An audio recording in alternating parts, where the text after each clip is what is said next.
Board of Directors meeting to order.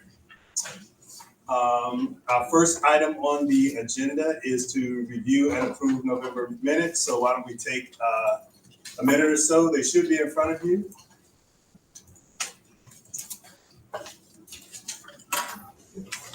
That's what I just, we've got 6, so no, we don't have. We got Oh, that's one. one here. November 14th. Yeah. We can't. I can meet her at the back door. It's gonna be easier if I just go to this. So hold on one second. How many do we We need? want 6, we need 7 from. And we don't want this. Yeah, so we will have a quorum and.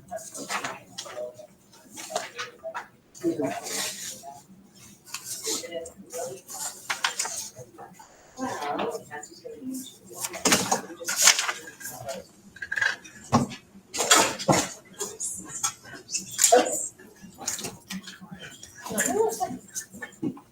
So she's not the fourth, going on it.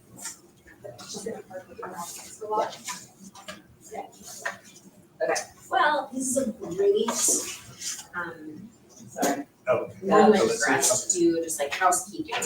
We have a conflict of interest policy that we have people fill out once a year. So now would be a great moment to do that. And give folks a minute to. This year we need a pen. Yeah. Anybody needs pens? I was just such a mom with a Sharpie. Sharpies are always useful though.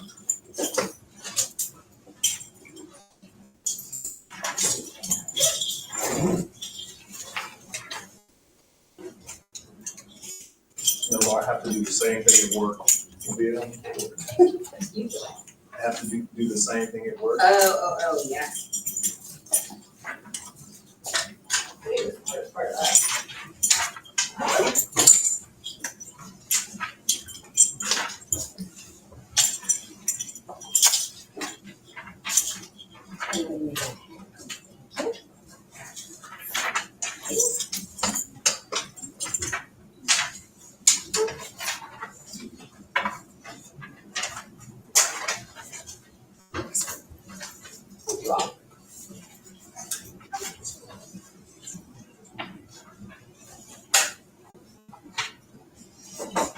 Count Emily online. Is she on or is she just?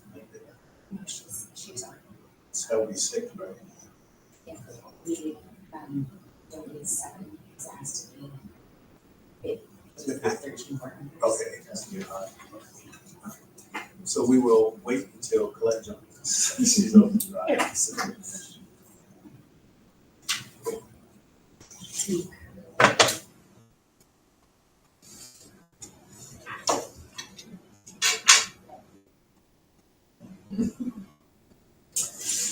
We can still do the batch. Just updates and ask because we don't have to vote on that. Yeah. So so we need the quorum to vote on things, so we'll just go to the next one, batch updates and ask. And this is Colette, she already knows all this Okay. anyway. So, okay, yeah, thanks for the chance to give a quick update on Batch. So Batch this year is gonna be Thursday, May 2nd. We're gonna be back at the Krieger Museum by popular demand. And our theme this year is Bright Futures Ahead. So we're thinking about how at ANC, we're welcoming our first graduating class of 8th graders next year and just generally the bright futures our students have. So we're thinking fun ways to incorporate that, like we might have like sunglasses, a swag, and things like that. 2 ways that you all can help. One is corporate sponsorships. So we primarily take care of that ourselves in making asks to our vendors and other returning sponsors. But if you know of any companies that could be good prospects for sponsorships, let us know. Terry is helping us with a lead sponsor prospect at the 25K level, but it's not a sure thing, so we could always use more. Second is with honor roll and host committee asks. So I will send in a follow-up email some language that you can use to reach out to folks who may be interested in joining our honor roll, which we've done before. That's a $1,000 level and includes 2 tickets. We're also trying a new thing with a host committee this year. Our planning committee was thinking about how do we lower the barrier to entry by lowering the ticket price a bit and also offering this option to be part of the host committee at that regular ticket price. So, lower cost to come, we can bring in more new people, and host committee members are encouraged to invite others to attend and get their name recognized in our materials. So that's maybe the other time. So yes, that's basically it. Corporate sponsorships, honor roll, and host committee ads. This group has always been very helpful, in particular with that second group of people. So we're excited to get that going. And I should have mentioned, save the date is being mailed out later this week and being sent to Joey next week. So be on the lookout for that. Can you speak a little bit about corporate sponsorship? May have potential, so how would that process work? Typically, the way I've been doing it with the other leadership team members that we fill out is whoever is the lead point person with that vendor will send an initial email that we've drafted that talks about what batch is, well, who's BC Prep is first of all, what batch is, and the sponsorship levels, and then they'll copy me and I'll follow up with any questions they may have or follow up on seeing if there's interest. So we could use a similar Okay, yeah, process. I'll talk to you. I'll just know a couple of folks in DOD with some of the big DOD vendors and see if maybe maybe they can sponsor. Amazing. We'll try. We'll see. So, okay. And then, as I was saying earlier too, we may have a potential speaker, student speaker for the bash. That's a DC Prep grad. That's a junior at the Naval Academy. So spoke with him this morning. Supposed to speak to him a little bit later this afternoon. So ideally, what we would like him to do is like on that day, hopefully he could come down and maybe talk to the 6th, 7th, and 8th graders to talk about. And he went to a boarding school in Virginia. So for those kids that are starting thinking about where they want to go to high school, and then if we could have them speak that night, so that's what the plan is. So. Okay. All right. Since we have a quorum now, just take a minute to review the minutes, and then we will go to it.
Does anyone need any more time? If not, could I have a motion to approve the minutes?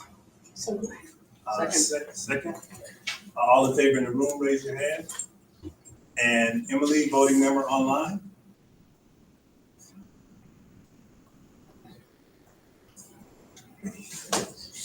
We can't hear you.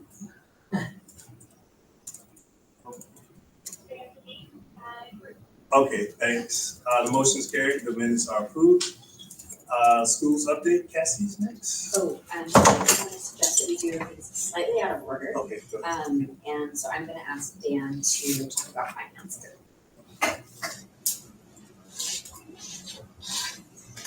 Oh, and I'm, yep, that's you, and I'm going to turn up the volume and turn you around. So you can. Hi, everybody. This is Wally. Hear me? Yes, that's great. Good to see you all. Or look forward to my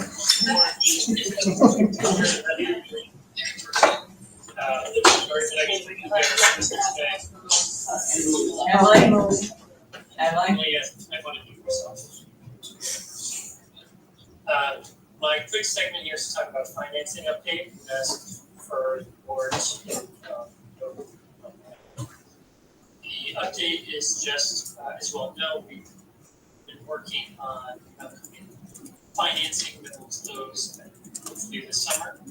It's for the phase 2 renovations at Wilkinson, as well as refinancing our Marketstead, which is financed this summer. It's about up to $45 million in total. The finance committee's been very involved in that, and we are currently put out an RFP for proposals from banks to hold the tax exempt loan. So the finance committee met recently and is recommending that the full board authorize the finance committee to decide on which bank to use for our loan fees on the responses we get from the RFP. Happy to take any questions if there are any, or if there's anyone from the finance committee. I think I saw half of Dan Klein's head. I guess we waited that. If anyone on the finance committee wants to add anything, please feel free. No, I think you summarized it well. I think we talk about it at each meeting, and it seems to be progressing as expected.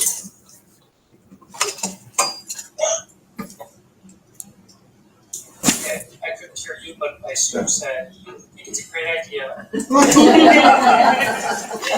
questions, so I can take other questions. Then the next step would be for the board to vote on authorizing the committee to make a decision based on the RFP response. Sorry, and we just had a phone number join us. Can I just check and see who just joined? Yeah, that's Terry. Hey, Terry. Hey, Terry. Sorry, everybody. That's okay. We're glad to have you. Dan, what are we voting on? Because I couldn't kind of hear what Dan was saying. Jan, do you want to just repeat exactly the motion that you're asking us to vote on? Yeah, we'd like the board to authorize the finance and real estate committee to accept the offer from a bank for financing based on the results of the RFP. So we've hired an outside advisor who will then present, but will present to the finance committee. And the finance committee would, obviously with Dan and with that advisor, make a choice. And so I think the request is that we wouldn't have to come back to the board again to make a recommendation to get it approved for efficiency and the like. Yeah, so the decision making that the committee would approve, as Dan said, with the input from our advisor, from the management team would be, for example, are we going to again go with Eagle Bank for this financing, or did M&T Bank come in with a really great rate, and therefore we should go with that? So we'll bring a recommendation to the finance committee, and this motion, if the board approves it, would authorize the finance committee to approve that decision rather than having to come back to this board for the decision between, again, for example, Eagle Bank and M&T Bank. This is the same thing we did with our 2021 financing. Part is because it's the role of the finance committee. Part is for expediency. We don't have another board meeting at the right time. Okay, does anyone have any questions? I'm happy to move approval in one motion. Okay, good. Could we get a motion to delegate authority to the finance committee to approve selection.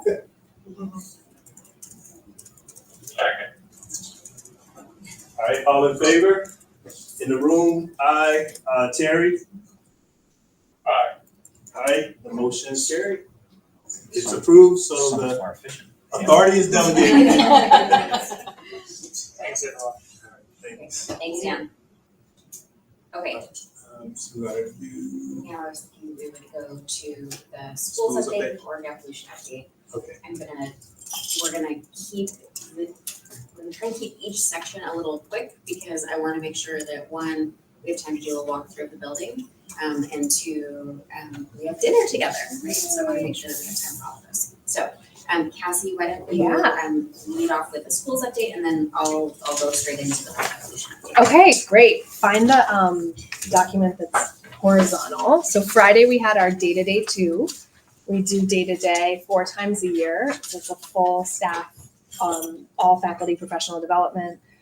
And we use it as a way, leading up to the day, we do a bunch of benchmark assessment, both academic and kind of like state of the union. So our students all take a survey, our families all take a survey, our staff all take a survey. So we're assessing academic growth and achievement, student experience, family experience, staff experience, and using all of those inputs at day-to-day to action plan for like the next quarter. So I'm just gonna go through some highlights. We have a lot of great things happening in our schools. We had really strong literacy growth in 2nd grade and in our junior academy across all 3 schools. We have strong math results at all of our middle schools that are really promising and show kids really growing. All 6 of our schools maintained or grew on our Literacy Achievement Network assessment, which is like a national benchmark assessment that we administer. 70% of our early childhood students grew on an assessment that measures their foundational reading. Across all of our schools, our 3rd graders performed very well in math. We had 70% of kids scoring proficient, which was very exciting. And our English language learner population also is approaching their goals in all of our schools. That's kind of our academic snapshot. The teachers really dug into the academic data for their students and did a lot of action planning in collaborative teams to fuel the next quarter. Our student survey results are very similar to day-to-day 1. We have many more students saying that their classmates encourage them. We found this data to be largely good because actually in past years at day-to-day 2, we see a dip on almost every indicator because it's winter and the honeymoon is over from the October data. So we felt encouraged to see that most of the data was relatively stable. And again, our teachers use this data to plan for their classrooms. They get a breakdown of where did their homeroom lie, and they get comments. The kids can write comments, so they get like the comments from their class that they can use, which are always really, really helpful. If you turn it over, our family feedback was very positive this quarter on every single question. Over 89% of our families agree or strongly agree with every statement. So the dark bar is quarter 1. The second bar for each question is quarter 2. And we had strong numbers of participation for this survey, which is great. Again, the parents give comments. We read through all of them. If there's anything specific that's like, I want someone to help me with my kid, we notice that, we pass it along. There's follow-up that happens. And then we also look for trends by campus or by grade level. Cassie, real quick, Yeah. the student one, Yeah, like, some of them are, I think, kind of average, you know, Yeah. like I feel happy when I'm at school, I feel safe when I'm at school, and then you have one kind of highlighted over here. Would we expect some growth between DD1 and DD2, or do we think, like, are we diving deep into that to like, what can we do to kind of Yeah. build those up a little bit? Yeah. If you look at the elementary schools on their own, they're really, really high. They're almost all in the 70s, 80s, 90s for every question. Our middle schools is where it dips and brings down the network average. So it's concerning. We would like it to be above 90 for every single question for every single student. But when we look at our historical data, it's not trending more negative. It's pretty consistent. So I think the I feel happy one is a little bit tricky. It's a harder one for us to like plan around. Of course, we want our classrooms to be joyful and our learning experiences to be joyful. I think the ones we really pay attention to a lot, we want the kids to believe in themselves and feel pretty encouraged that that's high, but the safety one and the students in my class encourage each other are ones that are in some ways like easier to action plan around. So the safety one, when you dig into their qualitative comments, it can be all over the place. It can be anything from like, I feel like I'm getting picked on and teased, and so I don't feel emotionally safe, which that we care a lot about, and we look for those trends and try to figure out what we're going to do to address them through advisory and other means. It can sometimes be though, like I watch the news and I know that schools experience incidents or my neighborhood is not safe. So even though it says I feel safe when I am at school, it's we care a lot about it, but it can be like all over the place in terms of why a kid might answer that low. The students in my class encourage one another is like very important for us to action plan around, and I think our teachers do and try to pretty consistently think about how can I structure my classroom so that that is being cultivated and encouraged.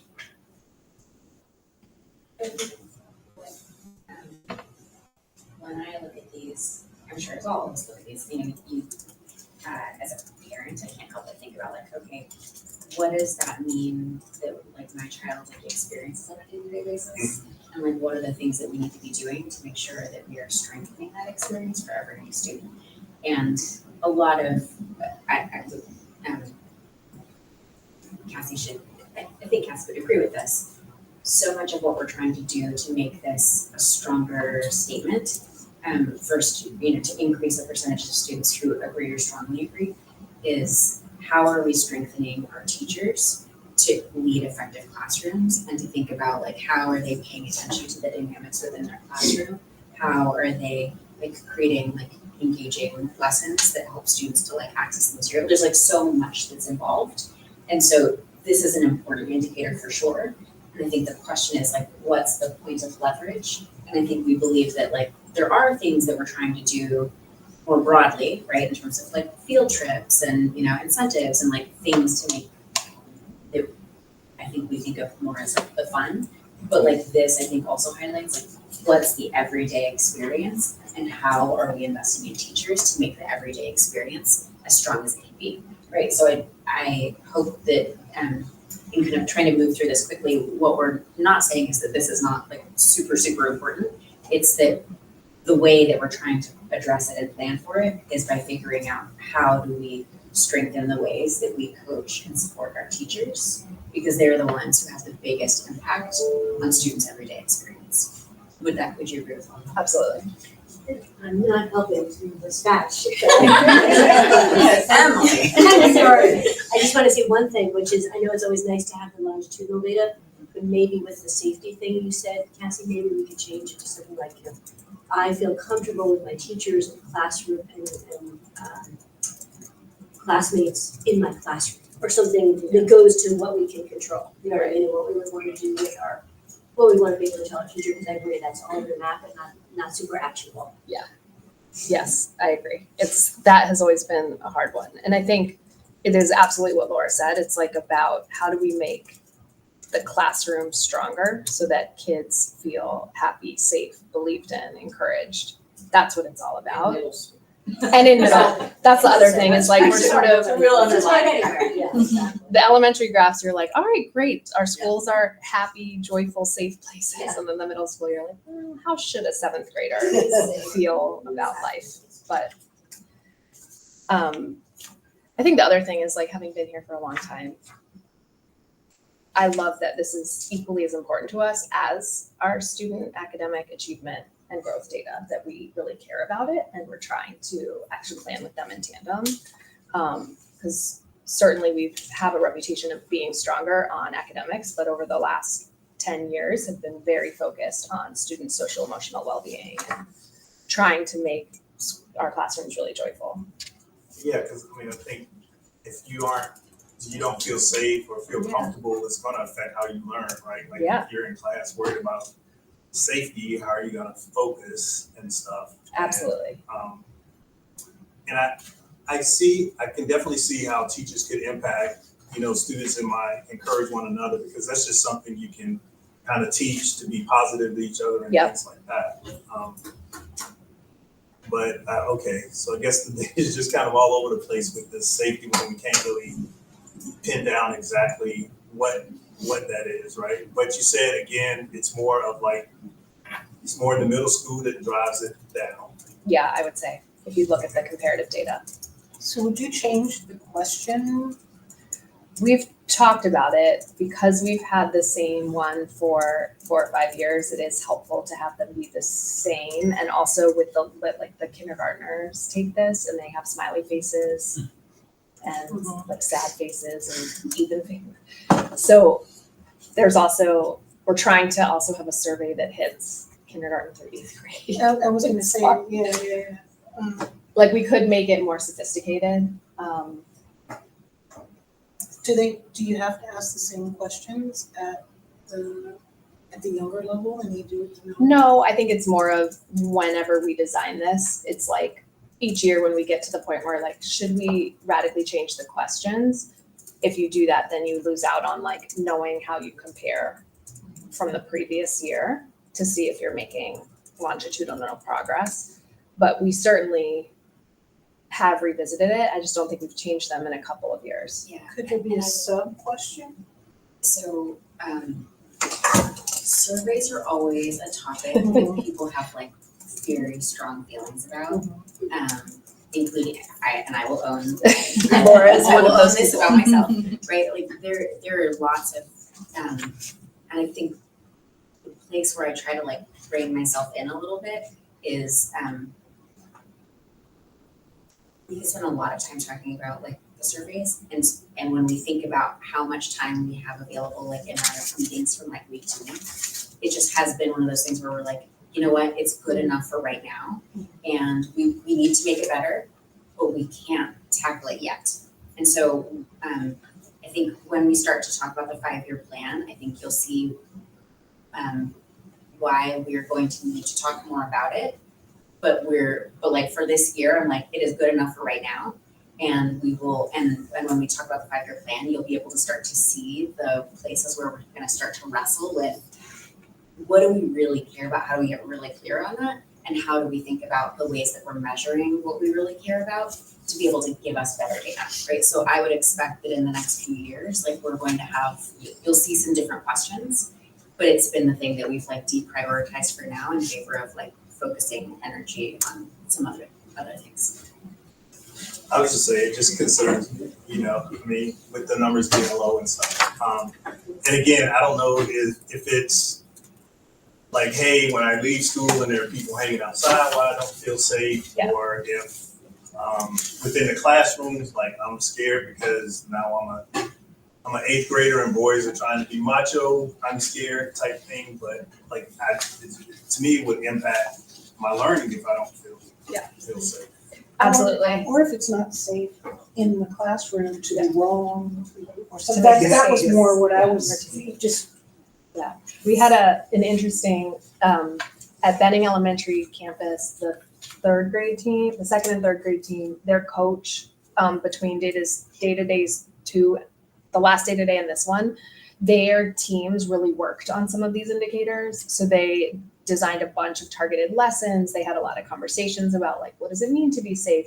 And those particular homerooms, their data, if I were to show you their graph, it was like, it showed an increase. Right. So there's also this element of like, what we focus on and work on, like you can see it make a difference because it is so important. Did we share that pilot with the other ones? I know. The other schools Yeah. across the network? Yes.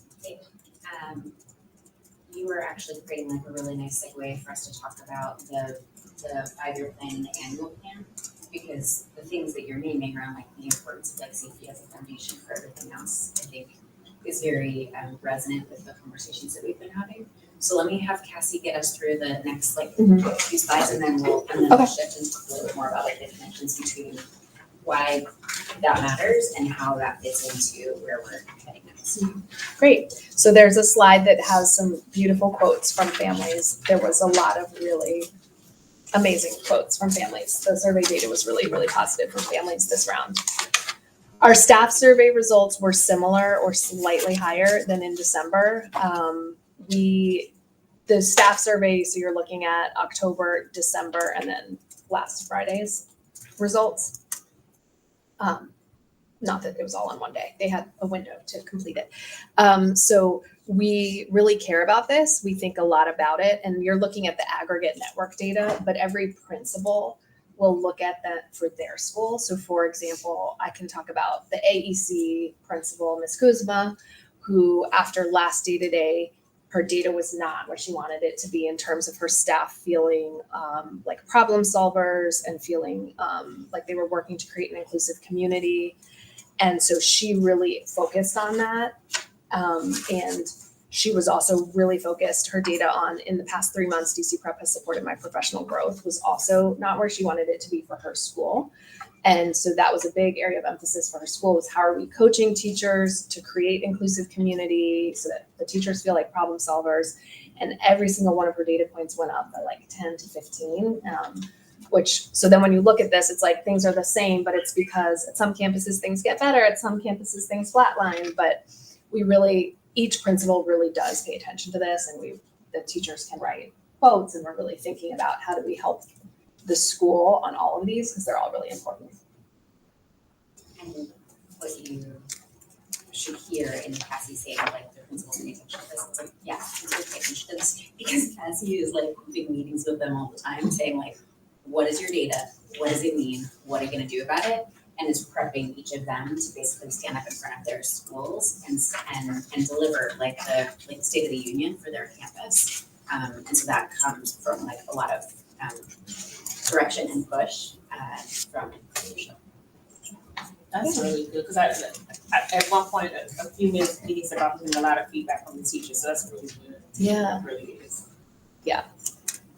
AEC had a rough patch in the fall, but they're having a really strong, they had a lot of emphasis on student support, teacher coaching, their tier 1 culture systems. And I could say something about each of the schools, but point being like, we really do use this. And so when you see the snapshots, it's kind of like, well, where are things getting better? It's because each school is kind of focused on what that school needs to get better at in that moment, but looking at everything across the board, families, kids, academics, social, emotional.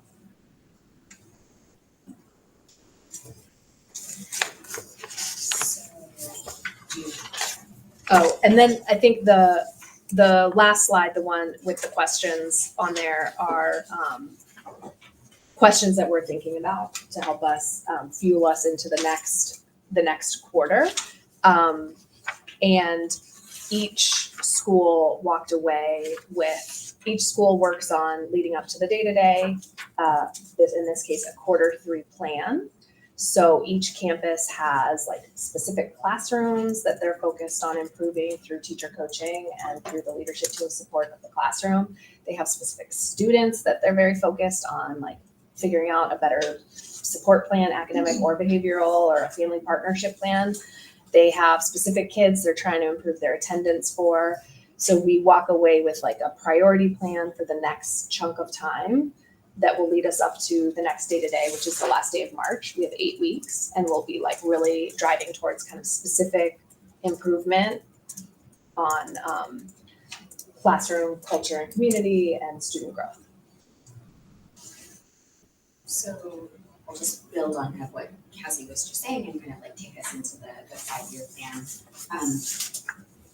A second ago, Cassie said, when we focus on things, we've seen that we can get better at them, right? And that is true. Like we've seen that when we really focus on an area, we've been able to make progress. And so it highlights how important it is for us to be really clear on like what is it that we want to get better at.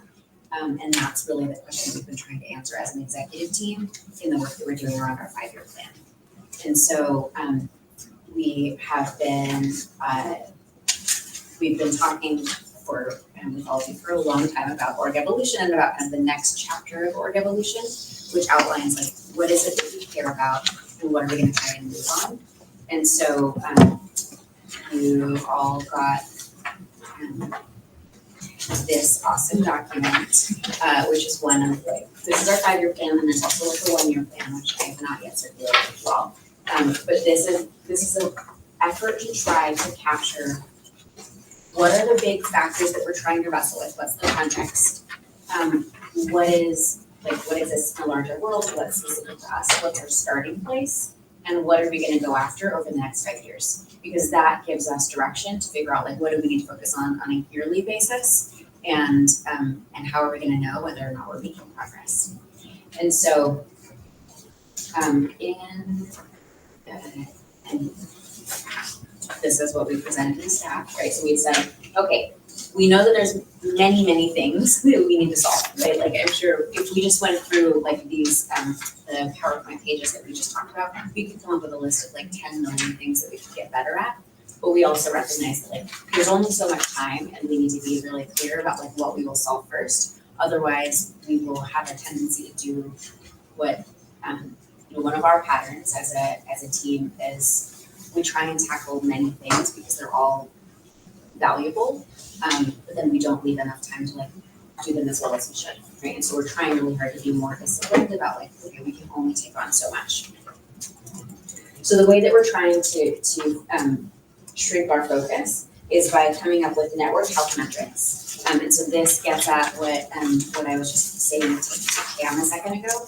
So in the 5-year plan, the first page is just like, some context. Then it talks about, on page 3, it talks about our mission, and then it talks about our 5-year metrics. So the 5-year metrics were our attempt to start to create a small list of metrics that we would want to look at every year to know, like, are we in a good place, right? And so this is a little bit of like a blunt instrument, right? Like there's a lot more nuance that we would not be capturing at the highest level, but it was an effort to try to say at a high level, what do we really have to care about?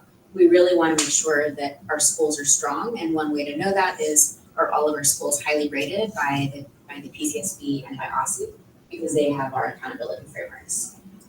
Do we have our schools fully enrolled? Are we retaining a significant portion of our staff? Our students, we don't know what the question to ask yet, is like, it may not be our students happy, but it might be, I believe, it's important to me that I do well in school, right? We need to come up with like the right measure, because that will help us to really like orient what are the activities that we do. We want to pay attention to our alumni outcomes. What percentage of our alumni are in competitive high schools? What percent are going on to graduate from college in 6 years? And then we need to pay attention to whether or not we are fulfilling our obligation to be a community asset, right? Because it's not just about, do we run a great school this year? It's like, are we committing to families that when they send their kid to us in preschool, that we're still going to be a great school in 8th grade, and we're still going to be a great school when they like send their grandkids to us, years later. And so we also want to make sure that we're paying attention to financial sustainability and our leadership bench, because that's one of the key ways that we know whether or not the organization will remain strong over time. So we chose those as like our top level metrics. I'm curious if you have any reactions to what I just, to those as biggest, most important metrics. So I read through it today and I thought, like, there's nothing in it to not like. Like, it all seemed like, of course we want to do things in here. What I guess I was curious about, well, one, I felt like, and this isn't a criticism, this is, you're doing a good job. Like, this read very much to me like, for the next 5 years, we want to build on what we're doing, but largely stay the course, as opposed to, I wasn't here for the org evolution, but that sounded like a big change. Whereas when I read this, it was very much, we need to perfect the execution of what we're doing, tweak things here or there, but largely stay the course. Is that an accurate takeaway? Yeah, I think it is. I think, and here's why. What we did was we tried to go out and talk to our families to say, like, what is it that you want from us? Why do you come here? And our family said, we want a college prep education and we believe that you are the best position to like providing that. And so we think we can do that. We've done that in the past. And we think we can do it even better. And that is in large part by like continuing to like get better at what we're already doing and recognize that there are things that we need to do more of, right, around like the horizon broadening experiences, right, which is also what we heard from families. And so we're trying to say like, keep doing what we do and do it better. And then I don't totally want to say like layer on, because we're trying not to layer on. We're trying to like do some things in place of. So Right? that was Yeah, also so- what my, yeah. was, what this doesn't show is, like, it doesn't explicitly say, what aren't we gonna do? Like, I think maybe that's more for an annual plan, but like, in order to perfect things, like you said, you can only do so much. So like, I think sometimes the two things that I would have loved to see is one, what you're gonna stop doing to be able to do more, and two, like, what were the strategic things that you guys considered and decided, like, that's a big change, we don't wanna do it, like, add a language or focus resources on the highest performers to make sure we get more kids into Banneker, or focus more resources on the lowest performing and maybe give up some of the kids going to Banneker. Like, those are the, like, to me, like, strategic choices that are interesting for like, that we can not necessarily weigh in on, but like have more context about like, what's the real decision that you're making when you're saying we're gonna do this, you're saying you're not gonna do something. And I'm sure you guys weighed a lot of different things, but we don't see that. We just see what you ultimately chose. That is a very thoughtful reflection of what is not yet clear. And I think it's, and to be honest, it is because it's really hard. It's really hard to say like what we're not doing. And that is a lot of what we're trying to do now is say, what are we trying to do over time? Because more of this is possible if we space it out in thoughtful ways. And I think that will also help to make it more clear about like what we're not tackling. And I feel an obligation to try to lay that out more clearly when we go back to our staff, because I think we are gonna have to set expectations more clearly than we have so far, right? Because we're not gonna be able to respond to like all the feedback from all people, because we tried to kind of tee that up in the exit ticket that we gave for day-to-day two. And the feedback that when I was reading through all the feedback, it was like, I really like this, and we shouldn't forget to do all of these other things. And I was like, that is not helpful, people. Like, that is not helpful. That's not what we're trying to do. And so, but that's going to feel hard, right? And so we're going to have to figure out how to be more clear about like, you know, yes, but not yet, right? We're doing that 3 years from now, right? Or like, sorry, we're not doing that at all. But I will take the feedback so that when we come back to you all, I think our next board meeting is in June. We should hopefully be able to give you we will be able to share an outline of like what we're doing year by year. And I hope that will start to make some of what you're describing more clear. And I will take as a good push the what are we not doing list. I have just one question about that. Reach out to the families and trying to tailor what you're doing based on their input as well. My question would be, do families, I guess what I'm thinking about is if, way back when I was trying to make these decisions here, was do you know, we know what makes us good and we know how we're evaluated and we know how we're going, but is there any thought or entertaining the parent, when we're eliciting comments back from the parents, how will our kids be, we know how they're be competitive right now, but how is the landscape changing such that we don't get stagnant in what we're doing? And as educators and people in the community, I know you guys have a real good inputs from that, but I'm wondering how much the parents have, and either that's maybe communication out, just as the other half for this committee. But I'm wondering how do we, I hope I'm being making sense, because it just kind of twirling my mind is, but how do we link those things up or somehow make sure that, you know, the inputs are getting there based on also the parents getting educated or having a better understanding, not just scores, Yeah. because scores aren't the only thing to get our kids into the best school. Let me play back what Okay. I'm taking and let me tell you Okay. whether I'm hearing the in the way that you intend. What I'm hearing is, how are we helping families to understand like what it is that we're offering and how that aligns with their aspirations for their children? Right, so one of the things that where my mind went was, we have a document that we shared with our staff that they, I think, found pretty powerful, which was by looking at where our students do well in high school and beyond and where they struggle, it helps us to be able to say, oh, the things that exist in our program right now that are really working are these things, and the things that like they're having a hard time with, right, is you know, time management, advocacy for themselves, like the things that we think could get solved through projects, but we need to do a better job of helping, of narrating back to families. You told us that you want this. This is what we think will help to solve it. These are the aspects of our program that are designed to make a difference, and either like we're holding ourselves accountable by measuring whether or not it's actually making a difference over time.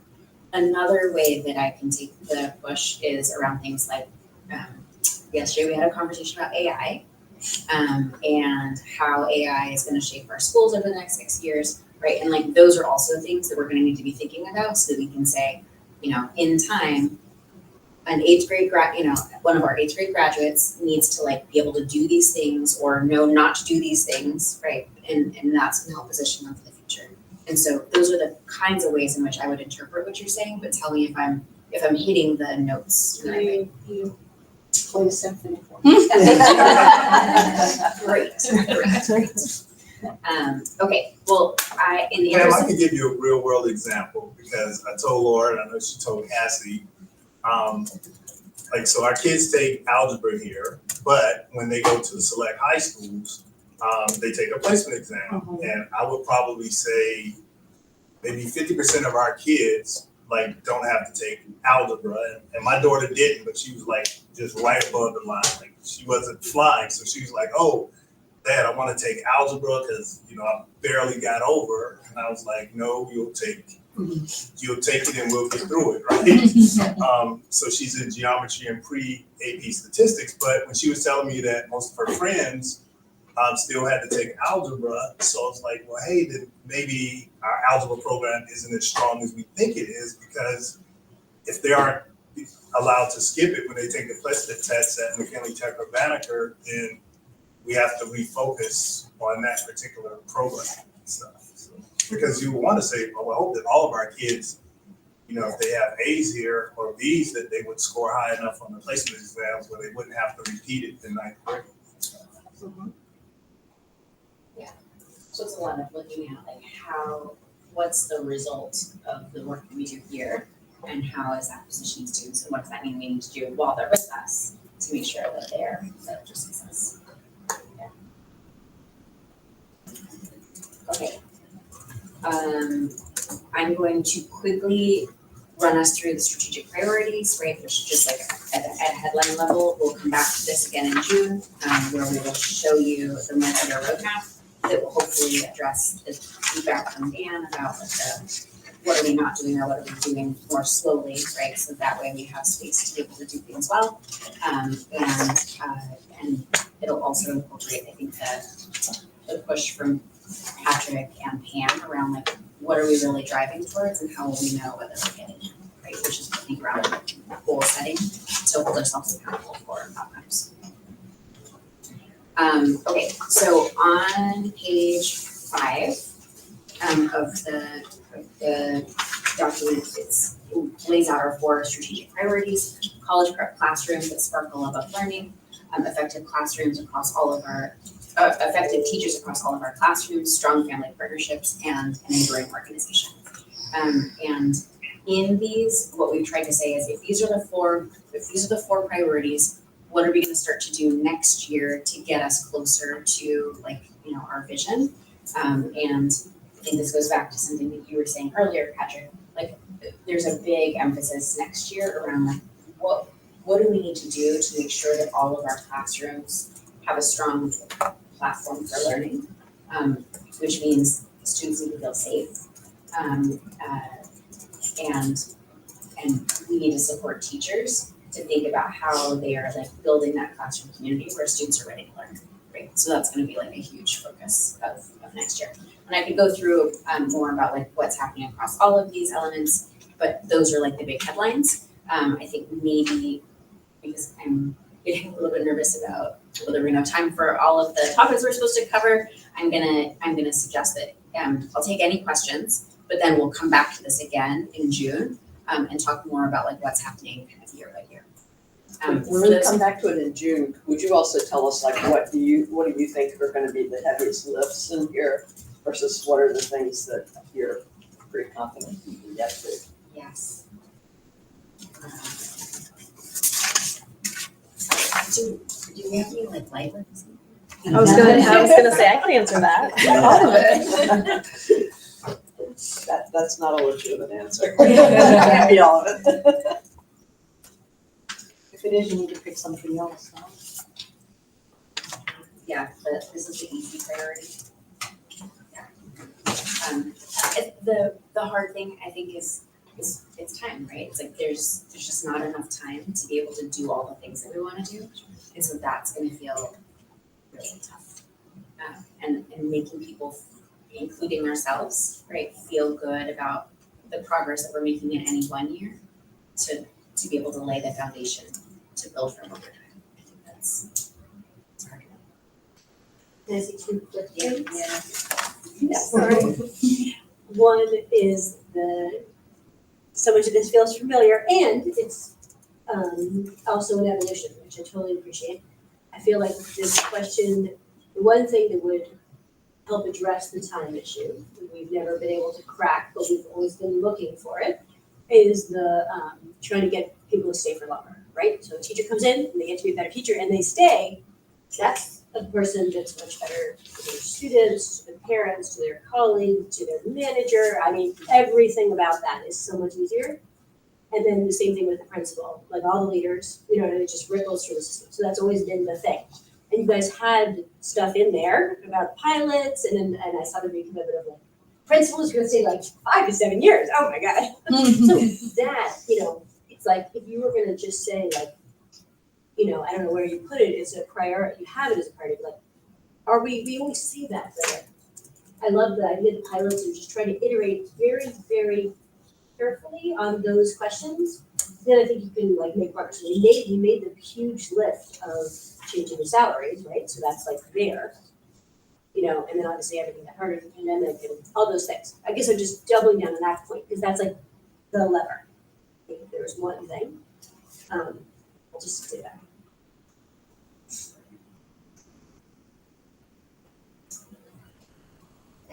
We can figure out how to keep people. If you could, it would be good. Not that it's easy, but no, but it also highlights like the importance of like strong the conversations that we've been having, right? It's around like how do we make sure that people see that they are getting better, right? Because like if you see that you're getting better, it makes it's easier to feel invested. And how do we try to again shrink the focus so that way people feel like I've got a manageable amount of time. Right. So those are some of the big things. Help them with the kids that they're struggling with. Some progress. Yeah, student support is a huge priority for next year, which I think also addresses some of like the student safety. So, yeah. Other big questions?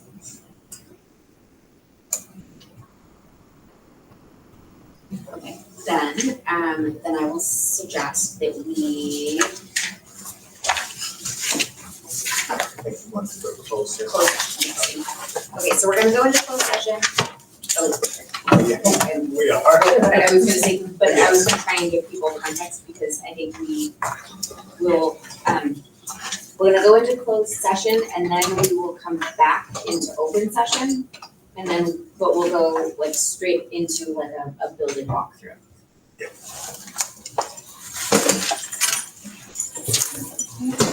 Okay, can I have a motion to go into closed session?